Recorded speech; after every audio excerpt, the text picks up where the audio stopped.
Selamat pagi semuanya. Semoga Anda semua dalam keadaan yang baik, ya, sehat jasmani, dan semoga terutama Anda sehat juga batin pikiran Anda, ya. Sangat penting sekali untuk menyediakan waktu 2-3 jam di dalam satu minggu untuk mendengarkan Dhamma Talk, karena kehidupan berlangsung sedemikian cepatnya, apalagi di zaman modern ini, ya, di mana kompetisi juga semakin kuat. Mungkin tidak seperti kehidupan kita 20-30 tahun lalu. Kehidupan Anda saat ini berbeda dengan kehidupan yang dialami oleh orang tua Anda, kakek Anda, leluhur-leluhur Anda di masa lalu, di mana mereka semua mungkin saja mempunyai kehidupan yang tidak begitu stressful, tidak begitu banyak beban, ya. Segala sesuatunya berlangsung dengan sangat lambat dibandingkan dengan apa yang kita alami sekarang. Kehidupan sangat cepat sekali, kemudian juga dunia sudah menjadi satu, dalam artian batas-batas negara sudah hancur, sudah tidak ada lagi batas-batas negara. Maksud saya, segala sesuatu yang terjadi di satu belahan bumi di luar sana itu bisa segera kita ketahui dalam waktu yang cepat, atau bahkan mungkin dalam waktu yang hampir bersamaan kita ketahui juga. Ya, batas-batas negara, batas-batas wihara, batas-batas organisasi apapun akan menjadi luruh, hancur. Ini adalah tren perkembangan dunia modern, di mana kita semua akhirnya menjadi satu warga negara dari negara yang sama, yaitu negara kemanusiaan. Sudah tidak relevan lagi di dalam zaman modern ini. Kita masih mempertahankan identitas kita masing-masing. Segala sesuatu atau aktivitas apapun yang mencoba untuk mengkotak-kotakkan kita itu melawan tren, melawan arah perkembangan zaman. Jadi di masa depan sudah tidak ada lagi mungkin secara hakiki, secara dalam artian kebenaran mutlak, mungkin tidak ada lagi negara Indonesia, negara Amerika, negara apapun. Semua manusia, 6 miliar, 7 miliar manusia yang ada di muka bumi ini adalah satu, menjadi warga negara dari satu negara yang sama. Ya, nah karena perkembangan kehidupan yang sedemikian cepat inilah yang kemudian membuat manusia akhirnya gagal untuk bisa meningkatkan kualitas spiritualnya, gagal untuk meningkatkan kualitas kehidupannya, gagal untuk meningkatkan kebahagiaan di dalam kehidupannya, karena bumi kehidupan yang berjalan dengan cepat membuat manusia lupa arah, membuat kita menjadi kehilangan kendali, membuat kita tidak tahu sesungguhnya apa yang harus kita kejar di dalam dunia ini. Kita yang sudah berumur 40-50 tahun sudah mulai paham betapa selama ini mungkin Anda mempunyai pemahaman atau nilai yang dijunjung tinggi dan ternyata salah, yaitu nilai materialisme. Buat Anda yang masih berusia 20-30 tahun, mungkin pemahaman Anda tentang kehidupan adalah kalau Anda bisa sekolah dan lulus sarjana S1, S2 dan kemudian mendapat pekerjaan yang bagus, kemudian bisa mempunyai tabungan yang banyak, menjadi orang yang kaya raya, dan kemudian Anda akan bahagia. Betul tidak? Semua mungkin kita pada waktu kita masih usia anak-anak kuliah, mahasiswa-mahasiswi, angan-angan kita melambung tinggi, mendefinisikan kebahagiaan berdasarkan definisi yang bersifat materialisme. Saya akan bahagia kalau saya punya ijazah S1. Ijazah S1 itu adalah materialisme, material. Saya akan bahagia kalau saya bisa S2. Ya, gelar S2 itu adalah material. Saya akan bahagia kalau saya punya 1, 2, 3 perusahaan dengan karyawan berjumlah ratusan atau ribuan orang. Ini pun juga material. Saya akan bahagia kalau punya tabungan 10M atau 20M. Itu pun juga material. Jadi mendefinisikan kebahagiaan dari kacamata materialisme, inilah yang saya katakan definisi yang salah, kaprah. Karena kebahagiaan itu bukan materialisme, bukan sesuatu yang terkait dengan paham-paham materi, tetapi kebahagiaan sifatnya itu non-materialisme, bukan materi. Kebahagiaan ada di dalam hati, dan dia sama sekali tidak tergantung pada hal-hal yang bersifat materi. Ya. Nah, tetapi karena persaingan di dalam kehidupan ini menjadi sudah sangat cepat, sangat kuat sekali, sehingga akhirnya kita ini salah arah. Seringkali manusia salah arah, dan begitu sadar, seringkali sadarnya itu menjadi sudah sangat terlambat. Banyak orang yang stres, depresi, hubungan dengan sekeliling, hubungan dengan samping kanan, samping kiri, dengan tetangga sudah terlanjur menjadi rusak karena selama ini dia tidak menjalani kehidupan dengan menjunjung tinggi nilai-nilai spiritual. Ya. Dan kemudian mereka jatuh dalam penyesalan bahwa ternyata apa yang saya anggap dengan kebahagiaan, nilai yang saya anut selama ini salah. Kita seringkali memaksakan kehendak-kehendak kita. Kita seringkali berpikir bahwa dunia ini adalah sesuatu yang harus kita atur. Dunia ini adalah sesuatu yang harus kita bentuk. Dunia ini adalah eksis semata-mata untuk menjamin kebahagiaan kita, bahwa orang lain, anak, istri, suami itu ada karena untuk memuaskan saya, untuk membuat saya bahagia. Lihatlah, seringkali kita ini menjalani kehidupan ini sangat egosentris. Tidak hanya mendefinisikan kebahagiaan yang bersifat spiritual dari kacamata material, tetapi juga egosentris. Dan ego ini pun juga material, sifatnya material lagi. Keakuan kita ini sifatnya material, karena kita terjebak pada pandangan yang salah tentang adanya wujud yang disebut si aku, identitas yang disebut si aku ini yang solid. Kalau kita berkata solid itu artinya wujud yang kekal, yang tidak berubah, yang padat, yang tidak bisa mencair. Dan inilah sumber dari penderitaan kita. Tidak ada identitas atau tidak ada aku, tidak ada Anda, tidak ada. Yang ada di dalam kehidupan ini hanyalah fenomena, dua fenomena yang bekerja, saling bergantungan, yaitu fenomena tubuh jasmani Anda dan juga fenomena batin dan pikiran Anda. Keduanya ini hanyalah fenomena alamiah yang dia muncul lenyap berdasarkan hukumnya masing-masing. Buddhisme adalah hukum alam. Ajaran Buddha itu adalah hukum alam. Dhamma itu adalah hukum alam. Ibaratnya kalau dulu Anda menyukai fisika, Anda belajar fisika itu sebenarnya Anda sedang mempelajari hukum alam, hukum-hukum yang bekerja di dunia fisika. Anda mempelajari biologi, sesungguhnya Anda sedang mencoba untuk mempelajari apa saja yang bekerja, hukum apa saja yang bekerja di dunia yang bersifat mungkin non-fisik. Ya, nah dengan memahami teori, dengan memahami hukum-hukum yang bekerja, maka kita akan bisa memanfaatkan hukum tersebut semaksimal mungkin demi kebahagiaan kita. Kita bisa menghindari perbuatan yang melanggar hukum tersebut sehingga akhirnya kita tidak menderita karena kebodohan kita. Kita ini menderita sesungguhnya. Anda kalau merasakan di dalam kehidupan ini masih menderita, hal ini terjadi karena Anda belum paham hukum yang bekerja di dalam kehidupan ini. Kalau Anda masih merasa hidup Anda kok masih penuh dengan kesulitan, penuh dengan kesengsaraan, jangan pernah berpikir bahwa makhluk yang di atas sana belum memberikan kebahagiaan kepada Anda. No, itu adalah khayalan, itu adalah ilusi. Anda tidak bahagia karena Anda tidak paham seni untuk hidup bahagia. Anda tidak bahagia karena Anda tidak tahu, karena Anda senantiasa melanggar hukum yang bekerja di dalam kehidupan ini. Saya beri contoh biasa yang mudah untuk kita ingat-ingat dan sering saya sampaikan di dalam ceramah-ceramah saya adalah hukum gravitasi. Kita semua tahu kan hukum gravitasi?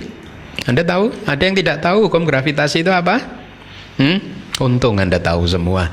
Lihatlah, karena kita tahu hukum gravitasi itu seperti apa. Apakah ada satu dari Anda saat ini yang menderita gara-gara melanggar hukum gravitasi? Ada nggak? Tunjuk jari Anda. Ada yang menderita disebabkan karena hukum gravitasi? Tidak ada. Kenapa tidak ada yang menderita karena hukum gravitasi? Kenapa? Karena Anda sudah tahu bahwa hukum gravitasi menarik benda semua ke pusat bumi. Apapun itu, semua benda ditarik ke pusat bumi sehingga Anda tidak mau mencoba untuk berjalan di udara. Betul?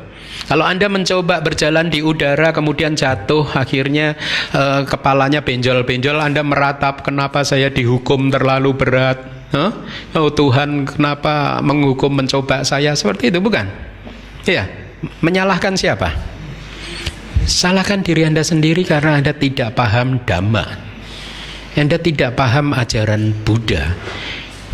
Oleh karena itulah sering saya katakan bahwa Anda masing-masing ini adalah pencipta buat kehidupan Anda sendiri. Kalau sekarang di ruangan ini ada 300 orang, maka di sini ada 300 pencipta kehidupan. Hebat kan? Masing-masing dari kita adalah pencipta dari kehidupan kita sendiri. Dengan demikian hidup akhirnya menjadi satu perayaan. Masing-masing merayakan kehidupannya sendiri. Kenapa saya katakan merayakan kehidupannya sendiri-sendiri? Karena sama-sama kita semua masing-masing sadar bahwa saya harus bertanggung jawab kepada kehidupan saya sendiri, sehingga kita akhirnya terhindar dari menyalahkan orang lain. Perilaku-perilaku yang hanya meratapi saja nasibnya, kenapa nasib saya jelek sekali, kenapa orang-orang mengkhianati saya terus, kenapa orang-orang sulit diatur. Sebenarnya tidak ada orang yang sulit diatur.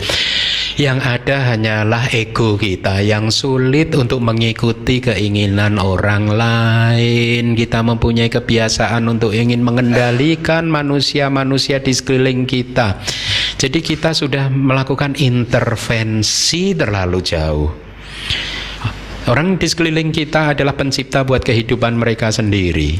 Anda pencipta buat kehidupan Anda sendiri. Kalau seandainya masing-masing itu concern pada dunianya masing-masing, pada kehidupannya masing-masing, yang menarik adalah hidup menjadi lebih tentram karena masing-masing menjalankan kehidupan sesuai dengan Dhamma. Masing-masing paham bagaimana harus menjalani kehidupan ini supaya tidak muncul penderitaan sebagai efek karena ketidaktahuan kita. Nah, kembali lagi, kita adalah pencipta dari kehidupan kita sendiri. Oleh karena itu sangat penting sekali untuk bisa menjadikan diri kita sendiri sebagai pencipta kehidupan yang baik, menjadi seorang profesional yang baik yang bisa menciptakan bangunan kehidupan yang indah. Nah, untuk itu Dhamma, ajaran Buddha telah mengajarkan banyak sekali nilai-nilai yang bisa menjadi sumber kebahagiaan. Salah satu nilai tersebut adalah, saya akan quote dulu kata-kata Buddha. Buddha mengatakan seperti ini: dua jenis manusia ini jarang ditemui di muka bumi. Ya, sangat menarik. Dulu pada saat pertama kali saya mendengar kata-kata ini lebih dari 15 tahun yang lalu, membuat saya tercengang.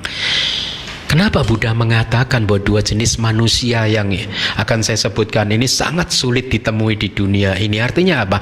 Hanya sedikit saja manusia yang mempunyai kualitas dua ini yang akan saya sebutkan. Yang pertama adalah, bahasa Palinya adalah Pubbakari. Pubbakari itu adalah seseorang yang berinisiatif untuk melakukan perbuatan baik terlebih dahulu sebelum orang lain melakukannya. Ya, jadi sebelum orang lain melakukannya, kita berinisiatif untuk melakukan kebaikan. Sebelum orang lain menanamkan budi kebaikannya kepada kita, kita berinisiatif untuk memberikan kebajikan, untuk menolong orang tersebut tanpa pamrih, pubakari. Kita maju, berinisiatif untuk tergerak terlebih dahulu untuk memberikan apapun yang kita punya demi kebahagiaan orang lain atau demi kebahagiaan makhluk lain. Manusia seperti ini sulit ditemui di muka bumi. Ini kata-kata Buddha. 15 tahun yang lalu saya mendengar kalimat seperti ini membuat saya merenung, apakah benar bahwa kualitas manusia yang pertama yang sulit ditemui ini benar-benar sulit untuk ditemui. Dan kemudian pada saat saya melihat ke sekeliling saya, si A, si B, si C itu seorang pubakari atau tidak, kemudian membuat saya tercengang lagi betapa saya sudah mulai salah arah lagi, menilai orang lain ini pubakari atau bukan. Kemudian saya sadar, saya harus menilai diri saya sendiri, apakah saya ini adalah seseorang yang bisa disebut sebagai seorang pubakari yang selalu tangannya terbuka ingin membantu orang lain tanpa mengharapkan imbalan apapun, memberikan, mengulurkan tangan kita untuk menyelamatkan makhluk lain, untuk menolong makhluk lain tanpa pernah berpikir bahwa dia nanti akan mencintai kita, dia akan mengasihi kita, dia akan berterima kasih kepada kita. Dan kemudian saya merasa ternyata saya bukan seorang pubakari. 15 tahun yang lalu saya sadar saya bukan seorang pubakari. Saya adalah seseorang yang sangat keras kepala, yang egonya tinggi, yang seolah-olah merasa bahwa Anda semua harus tersenyum kepada saya, tanpa berpikir bahwa saya mempunyai kewajiban untuk tersenyum kepada Anda. Anda diciptakan untuk kebahagiaan saya. Dan ini benar terjadi. Pada saat usia-usia pemberontakan saya pada zaman-zaman SMA tahun 80-an begitu, ada satu pemberontakan kepada saya. Untuk pertama kalinya saya berpikir bahwa waktu itu saya masih punya pandangan salah kan. Saya tidak ingin hidup di muka bumi ini. Saya ada di muka bumi ini karena papa dan mama saya. Harusnya kalian berdua bertanggung jawab dong kepada kehidupan saya untuk memastikan bahwa saya ini hidupnya enak. Siapa yang bikin saya? Lihat, pandangan salah yang seperti ini kemudian berkembang dan saya merasa seluruh dunia ini ada karena harus atau mempunyai kewajiban untuk membuat saya bahagia. Bukankah ini satu hal yang salah kaprah? Dan kemudian Buddha mengatakan orang kedua yang sulit untuk ditemui di muka bumi ini adalah seseorang yang mempunyai jiwa katanyu kata wedi. Apa itu katanyu kata wedi? Terdiri dari dua kata. Katanyu, mengetahui, menyadari, mengenali bahwa orang lain telah melakukan perbuatan yang baik kepada kita. Ya, ini kualitas yang dikatakan oleh Buddha jarang ditemui, bahwa jarang sekali manusia bisa tahu, menyadari, mengakui bahwa orang lain telah berbuat baik kepada kita.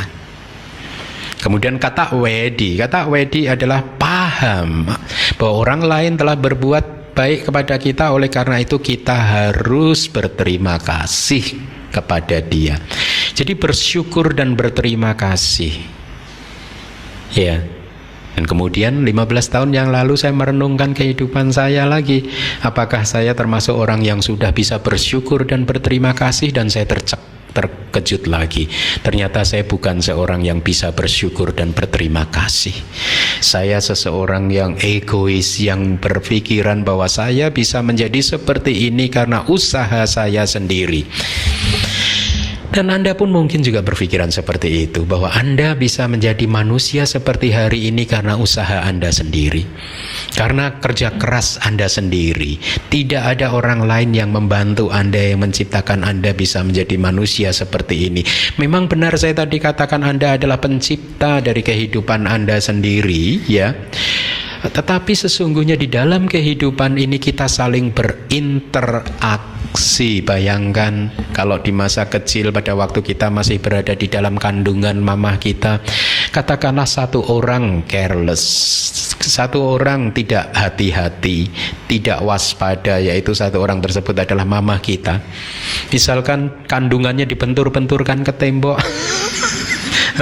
Apakah kita bisa hari ini lahir sebagai manusia yang normal seperti ini? Atau mungkin pada saat kita sakit panas, kan biasa kan bayi itu sering sakit kan, ya, temperatur suhunya tinggi sekali, kemudian papa mama kita cuek aja, tidak memberikan obat apa-apa, sehingga akhirnya membuat kita pikiran kita berubah, tidak bisa berpikir secara normal. Atau katakanlah kalau orang tua kita tidak memberikan pelajaran, mengajari kita untuk bercakap-cakap dengan baik, apakah Anda bisa bercakap-cakap sampai hari ini? Kalau orang tua Anda tidak mempunyai rasa kasih dan sayang, Anda tidak bisa menjadi manusia seperti saat ini. Dan tidak hanya orang tua kita, sesungguhnya semua orang sampai hari ini telah melakukan banyak sekali perbuatan baik kepada kita, termasuk tetangga atau orang yang duduk di sebelah kanan atau sebelah kiri Anda saat ini. Mereka telah berbuat baik kepada kita. Jadi pada saat Buddha mengatakan bahwa dua orang manusia ini sulit sekali ditemui di muka bumi, membuat kita segera merenungkan, apakah benar kita ini termasuk yang sulit untuk ditemui di muka bumi ini atau tidak? Nah, tadi saya katakan Dhamma adalah hukum alam. Mempelajari Dhamma adalah memahami hukum-hukum alam yang bekerja di dalam kehidupan ini. Sehingga akhirnya karena kita paham, akhirnya kita bisa memanfaatkan hukum alam, memanfaatkan Dhamma semaksimal mungkin untuk kebahagiaan kita. Kita bisa memanfaatkan pengetahuan Dhamma untuk menghindari penderitaan-penderitaan yang mungkin timbul karena kebodohan kita. Nah, salah satu Dhamma yang bisa menjadi sumber kebahagiaan adalah menjadi orang yang sulit ditemui di muka bumi ini.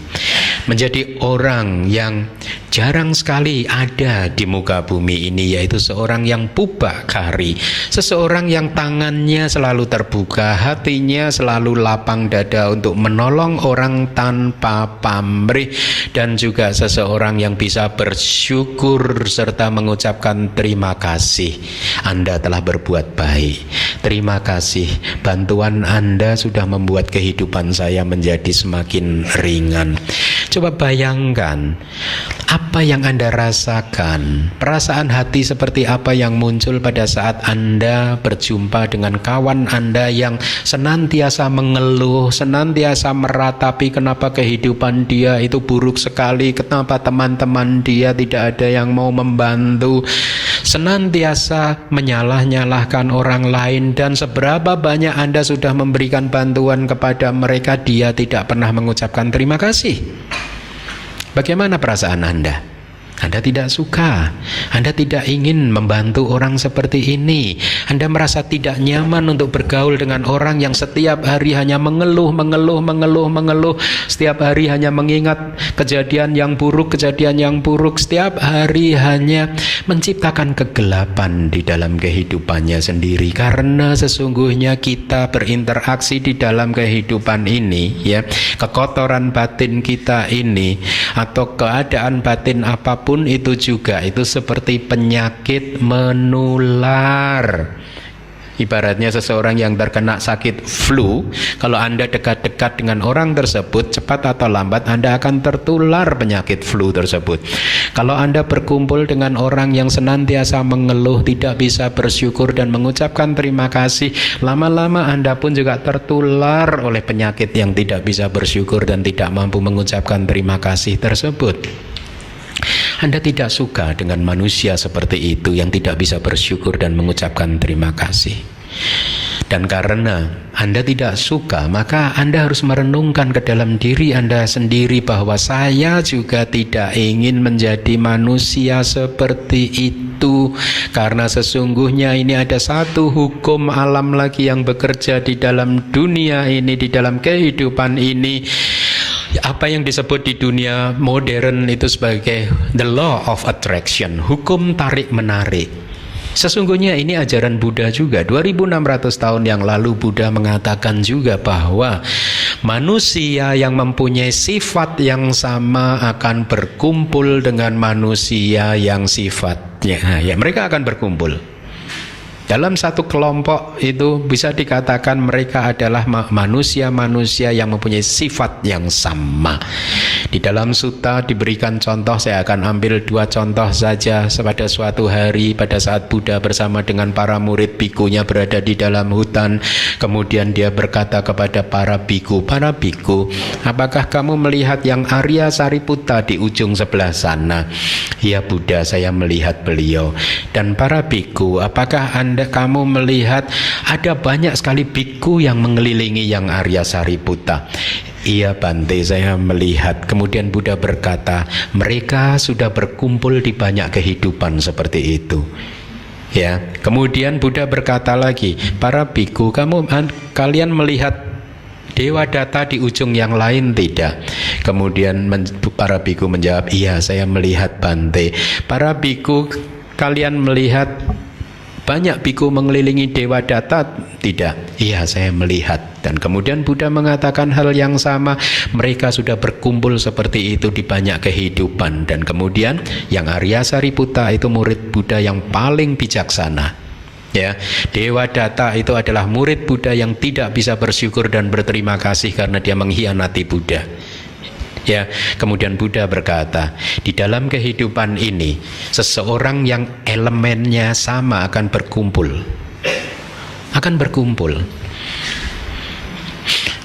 Pada tahun 2005, pada waktu saya masih menjadi mahasiswa di Myanmar, saya pernah membaca buku psikologi yang ditulis oleh orang Amerika. Dia mengatakan seperti ini. Kalau Anda masih bingung menentukan siapa diri Anda sesungguhnya, bagaimana kualitas Anda sesungguhnya, ya, sifat-sifat Anda itu bagaimana, dia mengatakan cukup Anda melihat 5 orang terdekat atau 5 orang sahabat terdekat Anda, dan kemudian lihatlah mereka manusia yang baik atau manusia yang buruk. Ya, setelah Anda tahu 5 orang sahabat terdekat Anda, maka dikatakan Anda tahu siapa Anda. Ya, Anda ya sama dengan 5 sahabat terdekat tersebut. Ya, ini hanya menegaskan apa yang dikatakan Buddha, bahwa di dalam kehidupan ini orang berkelompok karena kesamaan sifat. Biku-biku yang mempunyai kebijaksanaan berkumpul dengan yang Arya Sariputta. Biku-biku yang jahat berkumpul dengan Dewa Data. Oleh karena itulah, ya, karena kita tahu bahwa seseorang yang mempunyai sifat tidak bisa bersyukur dan berterima kasih itu adalah orang yang tidak baik. Jadi kemudian muncul tekad dari diri kita bahwa saya tidak ingin menjadi seperti dia. Ya,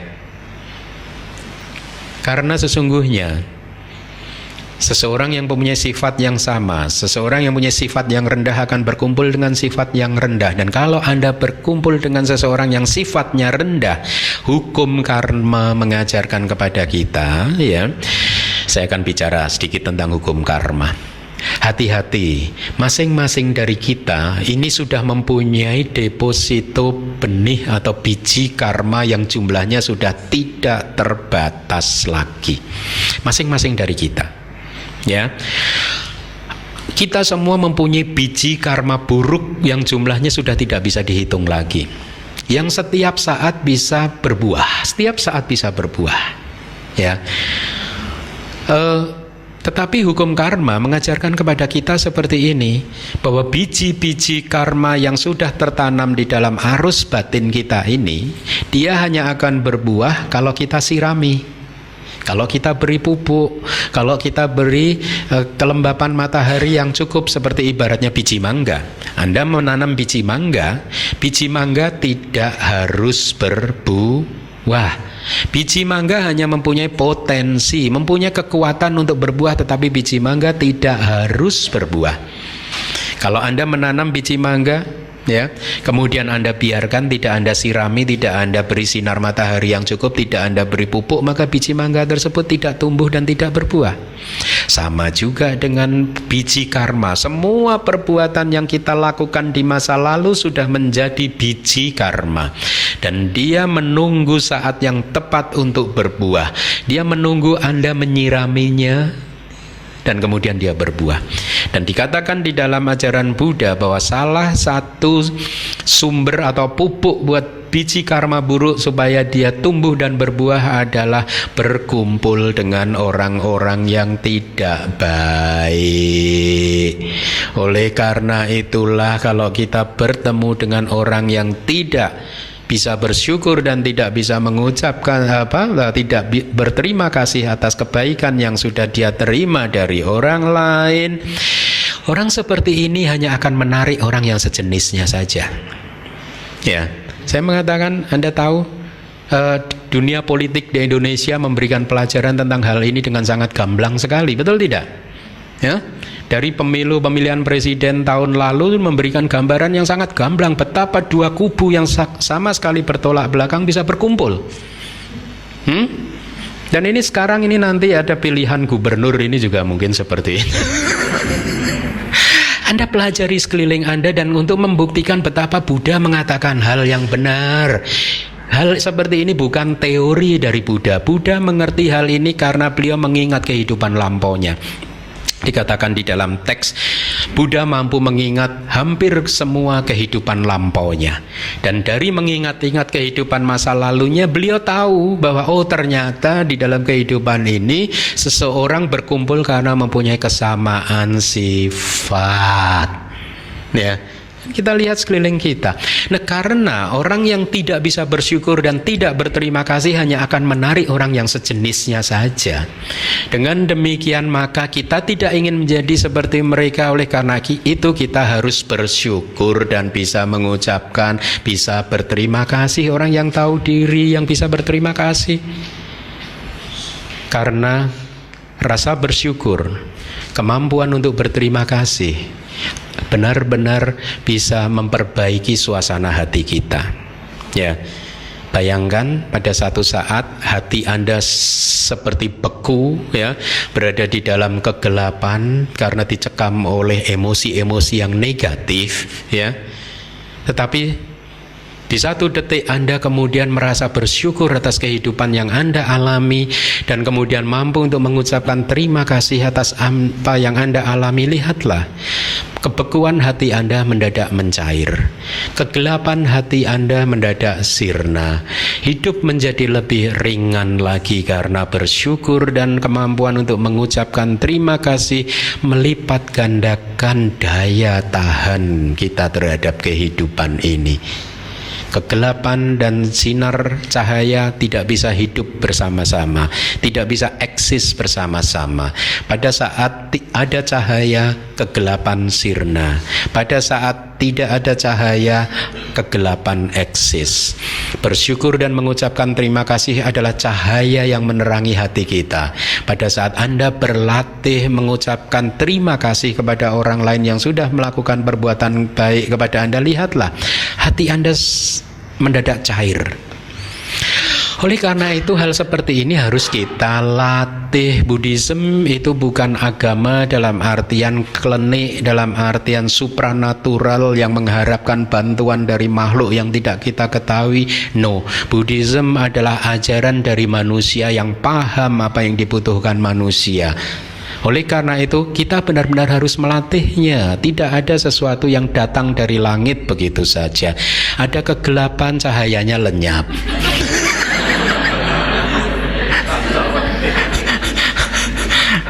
Lihat, ya, dewa pun telah mengajarkan, memberikan contoh yang nyata kepada Anda.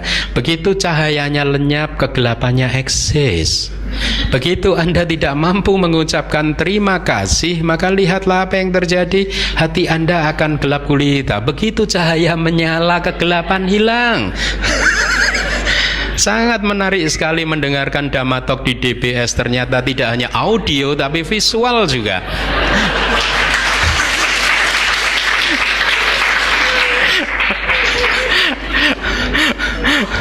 Ya, visual juga loh.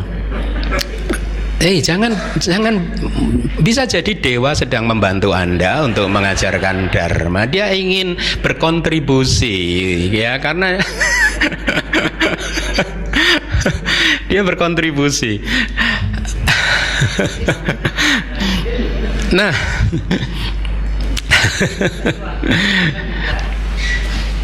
jadi bersyukur dan mengucapkan terima kasih, ya, akan membantu kita di dalam hidup bermasyarakat. Karena pada hakikatnya teman kita, sahabat kita, atau orang siapapun itu juga sangat menyukai berkumpul dengan orang-orang yang bisa bersyukur, yang tidak hanya mengeluh saja, yang bisa menikmati kehidupan ini. Saya akan ajukan satu pertanyaan kepada Anda, ya.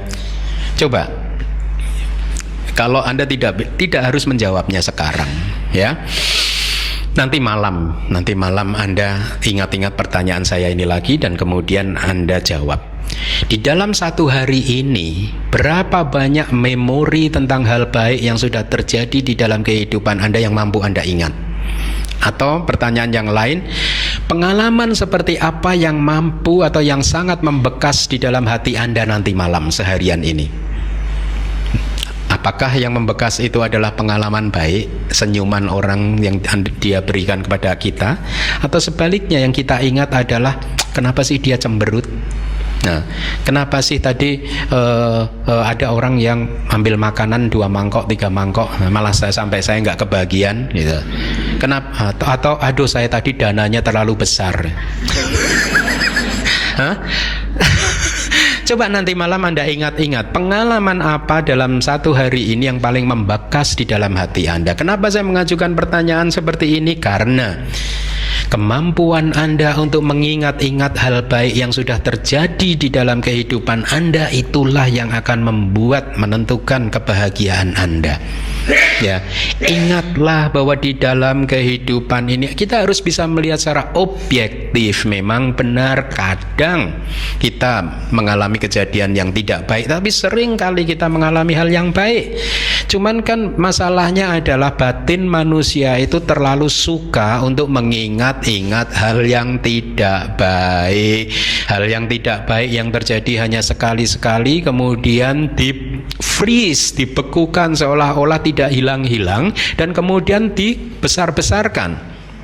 Ini kualitas manusia yang tidak skillful, tidak paham dharma. Dia menciptakan penderitaannya sendiri. Dia menciptakan neraka buat kehidupannya sendiri. Buddhism adalah ajaran yang memberikan kepada kita trik seni bagaimana untuk bisa bahagia. Salah satunya dengan mengucapkan terima kasih. Hanya dengan mengucapkan terima kasih, hanya dengan mengembangkan suasana hati yang penuh syukur bahwa untung saya masih hidup. Kita harus belajar dari kakek nenek kita. Kalau di Pulau Jawa itu ada ajaran dari leluhur kita itu seperti ini. Jadi orang Jawa itu diajarkan harus selalu beruntung, merasa beruntung atas apa yang kita alami. Jadi diberi contoh, kalau dia jatuh kemudian lututnya yang berdarah, lecet, ya, kakek nenek kita akan untung hanya lututnya aja, tangannya enggak, kan gitu kan, ya. Nanti kalau jatuh lututnya lecet, tangannya lecet, untung hanya lutut dan tangannya yang lecet, kepalanya enggak ikut lecet, kan begitu. Dan nanti kalau jatuh lutut lecet, tangan lecet, kepala lecet, untung yang lecet hanya yang lecet hanya lutut, tangan dan kepala, yang lainnya masih bisa sehat, masih bisa berjalan. Nanti kalau kecelakaannya parah udah nggak bisa apa-apa, untung masih hidup. Kelihatannya ajaran sederhana, tetapi kalau kita benar-benar bisa mempraktekkan bahwa kita ini banyak sekali menerima keberuntungan di dalam kehidupan ini, cuman masalahnya Anda tidak mampu mengingat hal baik yang terjadi. Karena Anda tidak mampu mengingat hal baik yang terjadi, kenapa? Karena Anda terbiasa mengingat hal buruk yang terjadi. Jadi ibaratnya Anda adalah seorang gardener, Anda itu menyuburkan rumput liar di dalam taman hati Anda. Anda menyuburkan benalu di dalam taman hati Anda. Semakin banyak rumput liar, benalu di dalam hati Anda, rumput liar tadi akhirnya menguasai keseluruhan hati Anda, dan akhirnya apa? Bunga-bunga kebaikan tidak mempunyai tempat untuk tumbuh. Mengeluh, menyalahkan orang lain, meratapi nasib, itu adalah menyuburkan rumput liar, menyuburkan penderitaan di dalam kehidupan ini. Anda kehilangan objektivitas Anda, karena sesungguhnya kehidupan Anda tidak hanya berisi dengan kegagalan, tetapi banyak sekali kesuksesan, banyak sekali hal baik yang sudah terjadi di dalam kehidupan ini. Oleh karena itu, kembangkanlah kebiasaan-kebiasaan yang baik ini supaya bunga yang tumbuh di dalam taman hati kita menjadi semakin banyak dan akhirnya menguasai keseluruhan luas dari taman hati kita, dan akhirnya rumput liar, benalu tidak mempunyai tempat untuk eksis di hati kita. Pada saat kita ingin meminta tolong seseorang, katakanlah dengan penuh perhatian, hayatilah makna kata-kata Anda. Maaf, apakah saya boleh minta tolong? Dengan mengucapkan hal seperti itu, membangun satu arah baru di dalam arus batin kita, bahwa kita akan sadar bahwa orang lain atau bahwa kita ini tidak bisa apa-apa tanpa bantuan orang lain.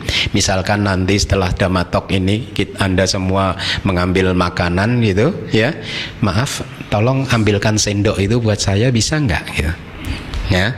Setelah orang lain mengambilkan sendok dan memberikannya kepada Anda, jangan lupa mengucapkan terima kasih. Berikan senyuman yang terbaik buat dia. Terima kasih. Tersenyum. Senyum yang paling manis. Saya pernah melihat orang senyum aja kecut. Bayangkan, yang namanya senyum aja dilihatnya kecut, bagaimana kalau nggak senyum coba orang seperti ini? Maka kita harus sering bangun tidur di depan cermin, kemudian berlatihlah senyum yang lepas ya, jangan ada senyum kecut lagi, karena suasana seperti ini benar-benar membuat hati kita terang benderang, membuat kita hidup menjadi lebih ringan. Inilah seni untuk menjadi bahagia.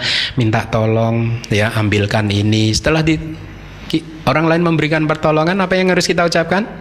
Terima kasih gitu ya. Ini adalah karma yang berbuah seketika. Pada saat Anda mampu mengucapkan terima kasih, maka orang yang menerima rasa terima kasih Anda itu akan menjadi semakin bersahabat kepada Anda. Betul tidak? Dan begitu dia menjadi semakin bersahabat, bisnis lancar. Iya enggak? Ya. Jadi jangan seperti misalkan ya, kadang di dalam kehidupan kita harus bisa mengekspresikan rasa apresiasi kita, memuji orang lain ya, memuji, bukan istilahnya apa? Flattering itu apa? Hah? Flattering apa? Sorry? Menjilat, oke. Oke, ya. Kita memuji orang bukan untuk menjilat ya, memuji karena memang orang tersebut telah berbuat baik ya. Pujian itu adalah boleh dikatakan ini dalam tanda kutip ya, tidak tepat benar, tapi dalam tanda kutip. Ini hukum yang berlaku di dalam kehidupan di muka bumi ini. Pujian adalah karma yang berbuah seketika. Betul tidak? Anda punya bisnis ya, supaya bisnis lancar Anda puji dia. Ya, jadi buahnya akan seketika kita rasakan. Kembali kita renungkan diri kita. Apa yang kita rasakan kalau kita menerima pujian dari orang lain? Senang atau tidak senang? Karena Anda senang menerima pujian, maka orang lain pun juga senang kalau Anda puji. Jadi kenapa Anda tidak memuji orang tersebut, orang lain tersebut? Belajarlah untuk memuji suami istri, apalagi suami istri. Ya, suami katakan pada istri Anda, "Mah, pagi ini kamu cantik sekali ya." Ya. Dan istrinya harus menjawab, "Iya, memang saya cantik." Jangan terus, Anda kan punya tradisi yang menurut saya ya ini secara psikologis kadang kurang pas. Kalau ada orang yang memuji kita kemudian kita nolak, enggak lah gitu. Itu namanya Anda turn him down. Jadi Anda, orang tersebut sudah memuji Anda dengan tujuan satu, membuat Anda bahagia dan membuat diri Anda bahagia, tetapi Anda jawab, "Enggak lah, bukanlah, kamu ada jangan enggak." Lihat, Anda malah membuat dia stres, kecewa. Betul tidak? Jadi mulai sekarang kalau ada siapapun memuji Anda harus menjawab apa? Terima kasih. Ya, terima kasih. Saya memang pantas untuk dipuji.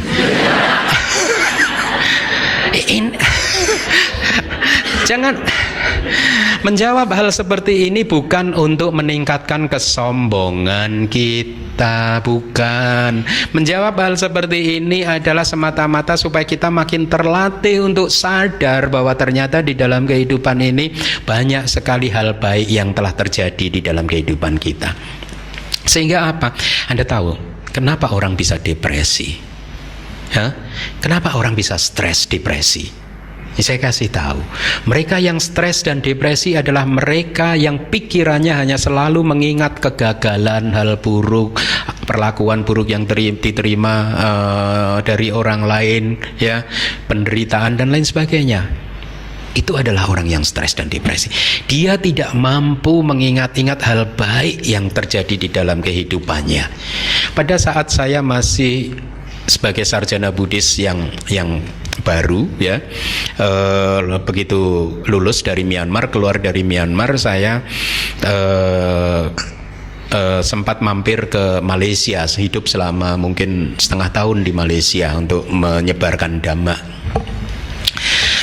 Pada suatu hari ada satu keluarga datang kepada saya, ya, jadi suami, istri dan 2 atau 3 orang anaknya. Anaknya udah besar-besar, ya. Jadi sudah sarjana semua anak-anaknya, 3 orang. Itu yang paling kecil pun sudah bekerja, sudah sarjana. Nah, suaminya mengatakan kepada saya bahwa istrinya ini stres berat. Sudah, kalau saya tidak salah ya, udah belasan tahun, 14 tahun terakhir ini istrinya itu depresi. Sehingga sudah beberapa kali suami dan anak-anaknya berembuk dan sempat ada pembicaraan untuk mengirim istri atau mamahnya itu ke psikiater atau ke rumah sakit jiwa seperti itu, ya. Jadi singkat cerita, dia membawa ke saya, waktu itu saya di KL, ya, di KL, Kuala Lumpur, ya. Setelah dia ceritakan, begitu saya melihat wajah istrinya, mamah tersebut, saya memang bisa melihat bahwa ini orang lagi depresi, gitu. Kenapa? Karena cahaya wajahnya tidak muncul, tidak ada, gelap gulita, gitu. Pada waktu saya tanya, akhirnya dia bisa secara terbuka mengatakan kepada saya, ya, bahwa saya merasa gagal. Dia waktu itu kalimat pertama yang dia ucapkan adalah, saya merasa gagal. Kenapa kamu merasa gagal? Saya bukan istri yang baik. Kenapa kamu bisa mengatakan istri yang baik? Saya juga bukan ibu yang baik buat anak-anak saya, gitu. Ya, dia stres, depresi berat. Setelah saya mengerti permasalahannya, karena saya juga belajar Abhidhamma, saya tahu bahwa pikiran dia terbiasa berpikir hal yang gelap gulita, terbiasa berpikir hal yang negatif, gitu. Sehingga akhirnya menjadi tugas saya untuk secara pelan-pelan membongkar memori dia tentang semua hal baik yang sudah dia lakukan selama kehidupannya. Saya katakan, apa yang kamu rasakan pada saat kamu mengandung anak-anak kamu itu? Ada rasa kasih di sana? Oh iya. Kamu benar-benar memastikan supaya bayi yang ada di dalam kandungan itu bisa lahir sehat, selamat, tidak cacat, ya, menjaga kandungan, hati-hati, menjaga gizi makanan dan lain sebagainya. Oh iya, Waktu itu belum ada masalah Bante, dia bilang. Hanya 14 tahun terakhir ini saja. Oke, lupakan yang 14 tahun terakhir. Kamu sudah hidup, waktu itu dia mungkin berumur 45 tahun. Ya, sehingga saya bongkar memori dia. Bukankah kamu seorang ibu yang baik buat anak-anak kamu? Ya, bagaimana kamu merawat anak kamu, memandikan bayi, ya, kemudian mengajarinya bercakap-cakap, mengajarinya memakai pakaian sepatunya sendiri dan seterusnya, menyediakan makan pagi buat suami kamu. Bukankah itu semua perbuatan yang baik gitu? Jadi saya fokuskan, saya latih pikiran dia untuk tidak lagi melihat kegelapan tetapi melihat cahaya. Bahwa di dalam kehidupan ini kamu sudah melakukan banyak perbuatan baik. Dan kemudian saya latih meditasi yang disebut Cagga Anusati, ya, merenungkan perbuatan baik yang sudah dia lakukan. Singkat cerita, setelah beberapa bulan dia sembuh. Sampai sekarang dia masih menghubungi saya. Bulan lalu dia masih menghubungi saya. Dia bisa keluar dari kegelapannya. Terima kasih. Saya memang pantas untuk diberi tepuk tangan.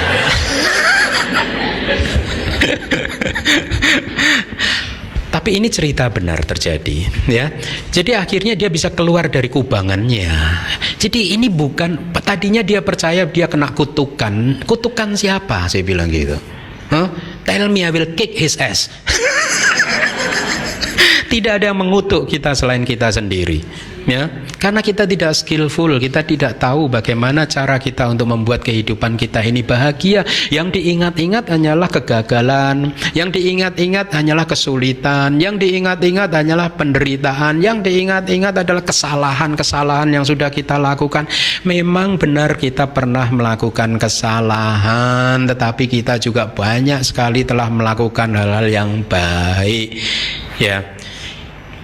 Seringkali manusia mengajarkan kepada kita, belajarlah dari kesalahan yang sudah kita lakukan. No, hidup terlalu singkat untuk mengingat-ingat kesalahan. Daripada kita belajar dari kesalahan kita, lebih baik kita belajar dari hal baik yang sudah kita lakukan. Kita tingkatkan kualitas baik yang sudah kita berikan untuk kebahagiaan semua makhluk, kita tingkatkan.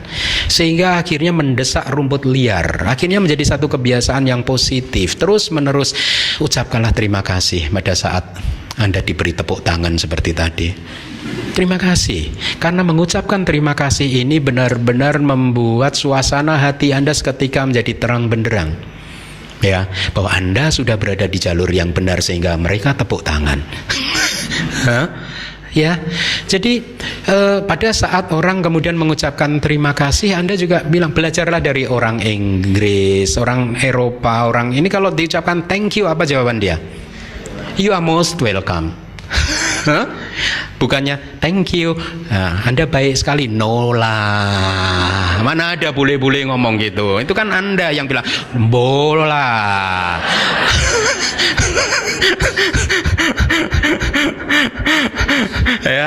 Ya, kalau ada orang mengucapkan terima kasih, Anda harus mengapresiasinya juga. Jangan kecewakan dia. Ya, terima kasih. Ya. Wah, Anda bagus sekali udah mengucapkan terima kasih. Jadi bersyukur dan mengucapkan terima kasih akan membantu kehidupan sosial kita dalam berhubungan dengan orang lain. Karena pada hakikatnya kita tidak suka berkumpul dengan orang yang tidak tahu berterima kasih. Oleh karena itu janganlah menjadi seseorang yang orang lain tidak suka. Kita harus pandai mengucapkan terima kasih, dan rasa bersyukur serta kemampuan untuk mengucapkan terima kasih tidak hanya bermanfaat di dalam kehidupan bersosial kita, ya, kita harus melatihnya dalam semua lini kehidupan, apapun itu juga, tidak hanya hal yang baik tetapi juga semua apapun. Jadikanlah pengalaman kehidupan apapun itu juga sebagai objek untuk mengekspresikan rasa syukur kita, sebagai objek untuk bisa mengucapkan terima kasih kepada mereka, termasuk juga kehidupan kita. Kita harus bisa mengapresiasi kehidupan kita masing-masing. 300 orang, 200 orang yang ada di dalam ruangan ini harus mampu mengapresiasi kehidupan Anda masing-masing. Jangan berkhayal atau dibodohi oleh pikiran yang tidak terlatih dengan memandang kiri Anda, saya ingin seperti dia baru bisa bahagia. Kemudian begitu noleh ke kanan, enggak seperti dia, seperti ini saja baru bisa bahagia.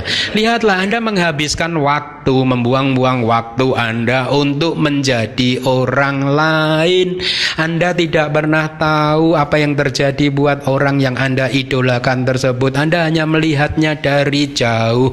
Rumput tetangga selalu lebih hijau, dan itu saya paham sekali karena saya hidup di Mega Mendung, di kompleks perbukitan yang banyak rumput, semua rumah di sana mempunyai rumput-rumput. Selalu saya melihat pada saat saya berjalan masuk ke tempat pertapaan atau tempat meditasi saya melewati banyak villa, banyak rumah. Kenapa ya rumput mereka itu kelihatan hijau ya? Begitu masuk ke tempat pertapaan saya, kenapa rumput saya ini coklat ya? Kenapa banyak lubang di dalam tanahnya, rumputnya tidak rata, botak sini, botak sana. Kok tetangga enggak ya? Lihat, ini perilaku batin kita. Kita selalu menilai orang lain lebih baik dari kita, tapi Anda tidak pernah tahu apakah benar orang lain itu lebih baik dari kita. Karena pada saat saya berkunjung ke tetangga saya di Mega Mendung saya, ternyata rumput yang dari jauh itu kelihatannya hijau, ternyata ada kotoran anjing, kotoran kucing di sana juga. Banyak hal-hal buruk juga. Ada yang coklat, jadi botak sana, botak sini juga. Ternyata tidak seindah yang kita kira. Oleh karena itu jangan tertipu oleh pikiran kita yang ingin menjadi seperti orang lain baru bisa bahagia, karena orang tersebut juga berpikiran yang sama, dia ingin menjadi seperti Anda untuk bisa bahagia. Lihatlah permainan kehidupan yang sangat bodoh ini. Anda ingin jadi orang lain ingin jadi seperti Anda. Nah,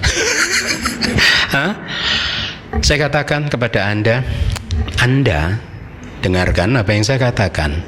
Anda tidak perlu menjadi Anda yang berbeda dari Anda saat ini untuk menjadi bahagia. Atau dengan kata lain, Anda sudah mempunyai semua syarat untuk bisa menjadi bahagia. Siapapun Anda, cukup menjadi diri Anda. Latihlah bersyukur, mengapresiasi kehidupan ini. Lihatlah hal baik yang sudah terjadi. Memang benar, mungkin Anda bukan manusia yang terbaik yang ada di muka bumi ini. Anda bukan. Kita semua bukan manusia terbaik yang ada di muka bumi ini. Tetapi kabar baiknya adalah kita juga bukan manusia yang terburuk di muka bumi ini. Dengan melihat hal secara objektif seperti ini, akhirnya membuat dada kita lapang lagi, terang benderang lagi, menjadi ringan lagi, tidak dicengkeram oleh keluhan-keluhan, tidak dicengkeram oleh emosi-emosi yang negatif lagi. Dengan demikian kita bisa lebih mengapresiasi kehidupan ini. Ya, saya bisa menjadi bahagia seperti saya saat ini. Jangan berusaha untuk menjadi orang lain. Apresiasilah kehidupan Anda. Latihlah bahwa sudah banyak sekali perbuatan baik yang sudah Anda lakukan di dalam kehidupan ini, dan kemudian kembangkanlah. Anda belajarlah dari semua perbuatan baik yang sudah Anda lakukan. Jangan habiskan waktu yang singkat untuk belajar dari kesalahan. Prioritas pertama adalah belajar dari perbuatan baik. Terus yang kedua, kalau masih ada waktu, baru belajar dari perbuatan jelek. Ambil hikmahnya. Itu adalah prioritas terakhir. Prioritas pertama, belajarlah terus, ingat-ingatlah terus semua perbuatan baik yang sudah kita lakukan di dalam kehidupan ini, sehingga kita akhirnya bisa bersyukur. Dan kemudian kita bisa melihat bahwa saya bisa seperti ini karena semua orang yang telah datang di dalam kehidupan saya. Sehingga akhirnya kita mengembangkan cakrawala atau perspektif syukur dan terima kasih kita. Tidak hanya bersyukur dan berterima kasih kepada mereka yang sudah berbuat baik saja. Itu sangat mudah. Sangat mudah untuk bersyukur dan mengucapkan terima kasih kepada orang yang Anda cintai. Untuk bersyukur dan mengucapkan terima kasih kepada suami atau kepada istri atau siapapun yang baik kepada Anda. Mudah sekali. Tetapi the real test, Anda akan naik ke the next level. Anda akan naik secara spiritual ke tingkatan yang paling tinggi adalah pada saat kita bisa bersyukur dan mengucapkan terima kasih kepada mereka yang telah melakukan hal yang tidak baik kepada kita. Mereka yang telah memfitnah kita, mereka yang telah mengkhianati cinta kita, mereka yang telah mencidrai persahabatan kita. Ya, bagaimana kita harus mengucapkan terima kasih kepada mereka? Kita harus bisa melihat dari sisi yang berbeda, karena kehidupan menawarkan banyak sisi untuk kita lihat. Benda yang saya pegang menawarkan banyak sisi untuk Anda lihat. Kalau Anda melihat dari sisi Anda saat ini, maka Anda akan mendefinisikan benda ini berwarna abu-abu. Kalau warna abu-abu ini membuat Anda stres, maka tugas Anda bukan menyalahkan abu-abu ini, tetapi geserlah sudut pandang Anda sehingga yang Anda lihat adalah ini. Kalau sisi ini masih membuat Anda stres, geserlah, jangan hancurkan objek ini. Geserlah sudut pandang Anda sehingga Anda melihat sisi kuning ini, dan sampai kemudian Anda menemukan sesuatu yang membuat Anda bisa bersyukur dan berterima kasih kepada benda ini. Jadi tugas kita hanyalah menjadi lebih skillful, mahir untuk menggeser sudut pandang kita, menggeser persepsi kita, karena jangan percaya pada persepsi yang negatif yang akan memberikan penderitaan saja kepada Anda. Buanglah semua persepsi yang negatif. Dan saya banyak belajar dari kehidupan saya. Saya sering senantiasa saya merasa bersyukur bahwa pada akhirnya saya mengambil jalur kehidupan ini. Ya, tentu ada sesuatu hal yang terjadi di masa lalu di dalam kehidupan saya. Ya, pada saat berumur 25, 26, 27 tahun saya mengalami satu titik balik di dalam kehidupan. Saya merasa berada di dalam crossroad, persimpangan jalan. Jalur mana yang akan saya tempuh di dalam kehidupan ini? Dulu orang tua saya mengatakan kalau saya lulus sarjana dan punya pekerjaan, maka setelah itu saya akan jadi orang yang bahagia. Tetapi kenapa tidak? Dan kemudian satu insiden di dalam kehidupan saya merasa saya dikhianati pada waktu itu. Saya merasa ada seseorang yang menyalahgunakan kepercayaan saya. Saya merasa ada beberapa orang yang benar-benar menghancurkan kehidupan saya. Mereka inilah yang membuat saya kemudian menempuh jalur yang berbeda, tidak percaya lagi kepada kehidupan, dan akhirnya saya memilih untuk menyelesaikan masalah psikologi saya dengan meditasi, dengan pergi ke hutan. Setelah beberapa tahun kemudian, ya, tentu saja pada tahun-tahun pertama, setiap kali saya pejamkan mata di dalam hutan, meskipun sendirian di dalam hutan, begitu pejam mata yang nampak wajah dia, kemarahan, dendam, kebencian, ingin menghancurkan dia gitu. Saya tidak bisa memaafkan dia gitu. Tetapi ya, dengan 1 tahun bermeditasi, tahun kedua, pada suatu malam saya mengalami perubahan, dalam artian mulai malam itu untuk pertama kalinya saya bisa melihat sisi baik orang tersebut dalam kehidupan saya. Sisi baik apa? Sisi baik dalam artian saya berterima kasih kepada dia. Terima kasih kawan, terima kasih sahabat, karena kamu telah melakukan apa yang sudah kamu lakukan. Karena kalau kamu tidak melakukan hal tersebut, maka hari ini saya tidak ada di dalam hutan ini. Karena saya hari ini sudah berbahagia, sudah menemukan kehidupan saya sebagai seorang pertapa, dan kamu telah berjasa untuk mengirim saya ke dalam hutan ini. Ya. Ini cerita benar-benar terjadi. Saya benar-benar mengucapkan terima kasih. Bahkan pada saat beberapa tahun kemudian bertemu dengan mereka pun saya mengucapkan terima kasih. Kehidupan ini kan saling terangkai seperti puisi. Ya, keindahan puisi ada di dalam rangkaian kata per kata. Betul. ya.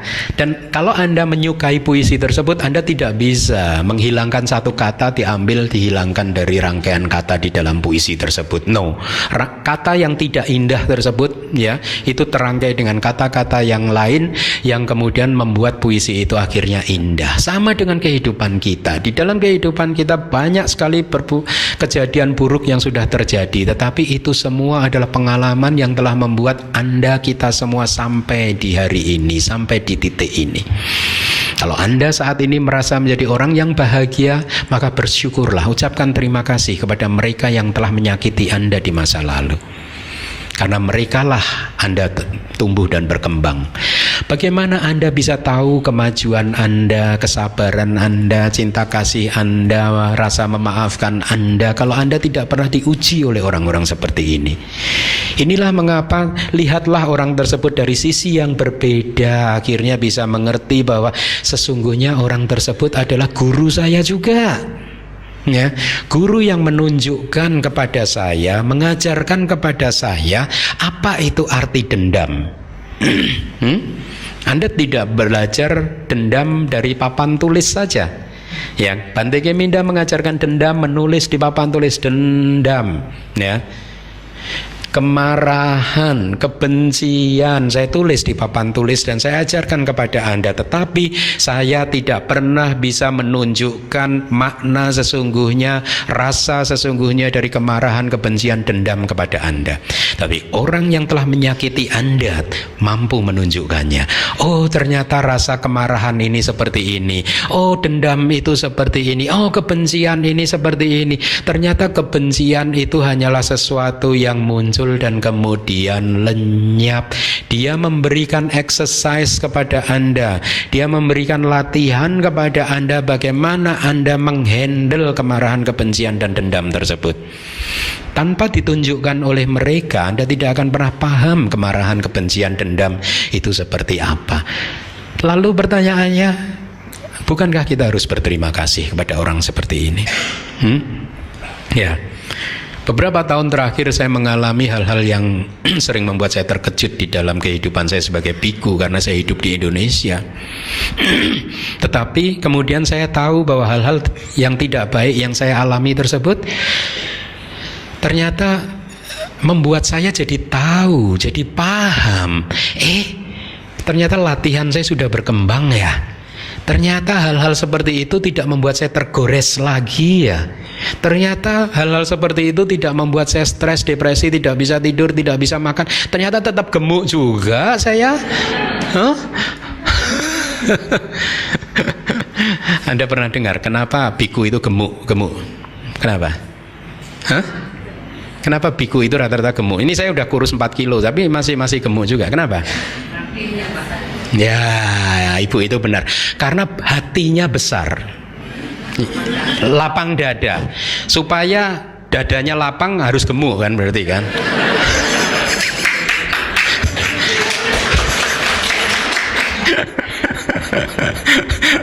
Itulah mengapa biku itu gemuk-gemuk. Ya, dadanya lapang. Nah, kembali lagi. Jadi bersyukur, mengucapkan terima kasih tidak hanya kepada orang yang sudah berbuat baik kepada kita, tetapi juga kepada mereka yang telah berbuat tidak baik kepada kita.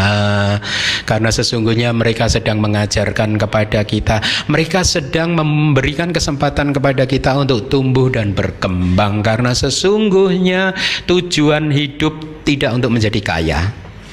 Meskipun kaya itu bagus, tapi itu bukan tujuan hidup.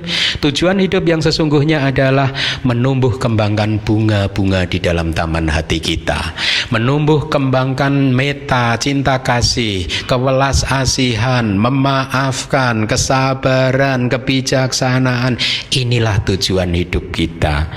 Dengan menumbuh kembangkan meta, karuna, mudita, ubeka, kebijaksanaan, kesabaran, memaafkan, dan kualitas hati yang baik yang lainnya, maka kita memenuhi hati kita yang lapang tadi dengan bunga-bunga yang indah. Semakin banyak bunga yang kita tanam di dalam hati kita, semakin dia tumbuh besar, maka rumput liar, kebenalu, ya, yang mengganggu keindahan taman hati kita, tidak mempunyai tempat untuk tumbuh subur. Emosi-emosi negatif tidak mempunyai tempat untuk tumbuh subur. Karena kita adalah seseorang yang bisa bersyukur. Karena kita adalah seseorang yang dengan terbiasa untuk mengucapkan terima kasih kepada mereka, siapapun itu juga. Tidak hanya orang yang sudah berbuat baik, tetapi juga kepada kehidupan kita secara menyeluruh, bahwa orang lain, siapapun itu juga adalah orang yang berjasa, telah mengantar saya ke dalam kehidupan saya hari ini, detik ini. Karena saya hari ini adalah orang yang cukup sukses, cukup bahagia, maka tidak ada masa lalu yang pantas untuk saya sesali. Ya, ini yang saya lakukan. Sudah tidak ada lagi penyesalan tentang masa lalu, karena saya tahu bahwa mereka semua telah berjasa kepada saya. Tanpa mereka, bayangkan kalau semua teman-teman sahabat saya itu baik hatinya kepada saya, apakah Anda pikir hari ini saya masih berjubah? No, saya terjebak ke sana. Seperti Anda ini.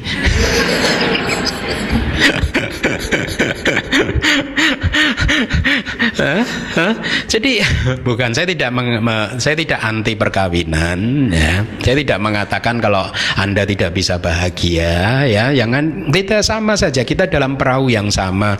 Hanya masalahnya satu orang lebih paham hukum alam, hukum kehidupan, yang lain tidak paham, ya. Jadi pilihan apapun, meskipun Anda sudah memilih menjadi umat berumah tangga, ini pun juga cukup. Anda tidak perlu menjadi orang yang berbeda untuk bisa bahagia. Kalau Anda sekarang pilihan Anda adalah hidup berumah tangga, ya jalanilah sebagai orang berumah tangga yang baik. Jangan seperti pernah ada cerita di Singapura itu. Umat berumah tangga udah punya anak, tapi si suaminya hidupnya seperti biku. Nah, yang stres anak istrinya toh. Kan biku kan kerja nggak niat.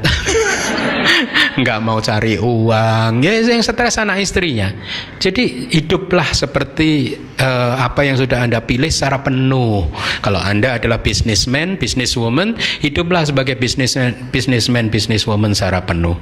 Kalau Anda misalkan guru, hiduplah seperti guru yang secara penuh, ya. Jadi sekali lagi, bersyukur, berterima kasih tidak hanya kepada mereka yang sudah berbuat baik, ya, tetapi bersyukur dan berterima kasih kita ekspresikan kepada siapapun juga, siapapun, tidak ada pengecualian. Ini yang disebut bersyukur dan berterima kasih tanpa syarat, tanpa kondisi. Ini yang disebut bersyukur dan berterima kasih universal, seperti meta. Cinta kasih kita universal, tidak membeda-bedakan.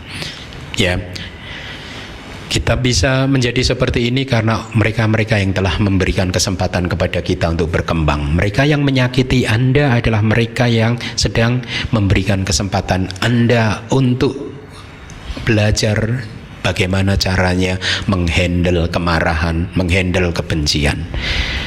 Untuk lebih mengenali kemarahan dan kebencian, sampai Anda benar-benar paham bahwa sesungguhnya kemarahan, kebencian, emosi negatif apapun itu juga nothing, tidak ada, tidak akan sempat bisa menggores hati kita kalau kita tahu cara menghandle-nya.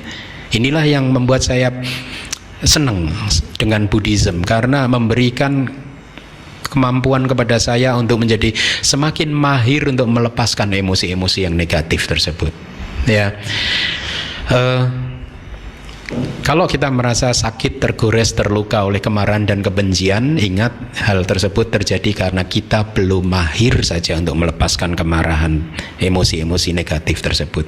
Oleh karena itu, sering-seringlah berlatih. Ya, nah supaya bisa sering-sering berlatih, bagaimana? Ya.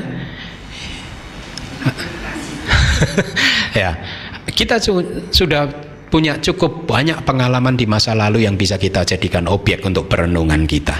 Kegagalan kita, ya, segala sesuatu yang tidak baik yang sudah terjadi di masa lalu, ya, jadikanlah objek perenungan dan lihatlah bahwa sesungguhnya mereka tidak nyata.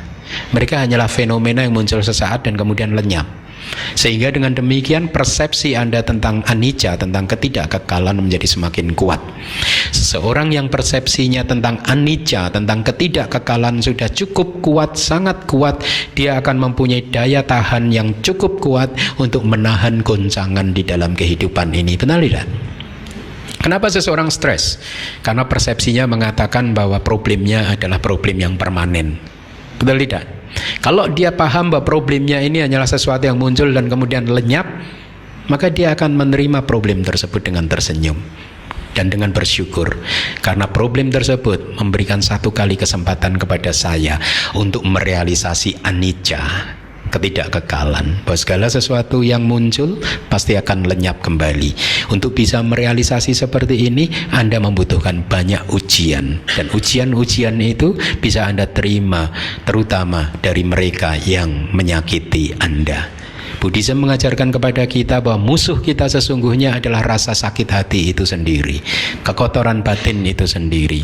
Orang lain tidak pernah menjadi musuh kita yang harus kita hancurkan, tetapi kekotoran batin inilah yang harus kita hancurkan. Kemarahan, kebencian inilah yang harus kita hancurkan. Anda harus ingat bahwa kemarahan, kebencian, dendam itu bukan masalah Anda dengan orang lain.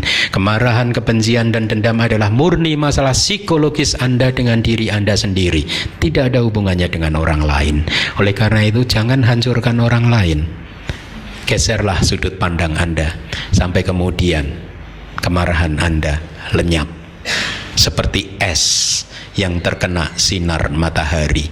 Akhirnya es yang membeku tersebut mencair, membeku, meleleh.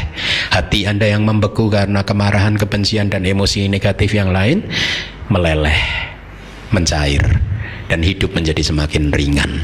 Ya, terima kasih.